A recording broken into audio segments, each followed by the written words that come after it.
সাফ অনূর্ধ্ব-20 চ্যাম্পিয়নশিপকে সামনে রেখে প্রস্তুত বাংলাদেশ দল। লক্ষ্য একটাই, শিরোপা। অতীতে খুব কাছে গিয়েও টাই ব্রেকার কিংবা সামান্য ব্যবধানে হাতছাড়া হয় শিরোপা। তাই এবার শুরু থেকেই পরিকল্পনা আরও শক্ত, আরও সংগঠিত।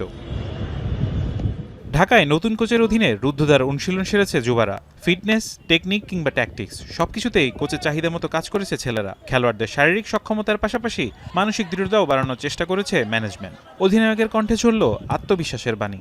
আমাদের এবার একটাই টার্গেট, আমরা কিভাবে শিরোপাটা দেশে আনবো। সবাই আমাদের জন্য দোয়া করবেন।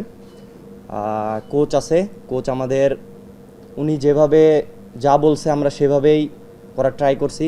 আসন্ন সাফ অনূর্ধ্ব-20 চ্যাম্পিয়নশিপে বাংলাদেশ দলকে নিয়ে আশাবাদী আইরিশ কোচ মার্ক কক্স।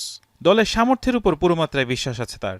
সেই সঙ্গে প্রবাসী দুই ফুটবলার রোনান সুলিভান এবং ডেকলান সুলিভানকে নিয়ে প্রশংসা ঝরল মার্ক কক্সের কণ্ঠে। I think, as I said, if they've got Bangladesh in their heart, they've got to be considered. So we've got to put together locally a platform for local Bangladeshi players to succeed. Good coaches, good players, good infrastructure, good management. But we've also got to look outside the borders at the diaspora, the expats, and see what they can bring. But they have to have Bangladesh in the heart. তবে প্রস্তুতির মাঝেই কোচকে নিয়ে নানা বিতর্ক। নতুন কোচের UEFA licence নিয়েও আছে নানা প্রশ্ন। এটা নিয়ে কোনো কনফিউশন নাই, কারণ উনি লিখেছেন যে কী কী কোর্স উনি অ্যাটেন্ড করেছেন। তার ভেতরে প্রো লাইসেন্স কোর্স উনি অ্যাটেন্ড করেছেন।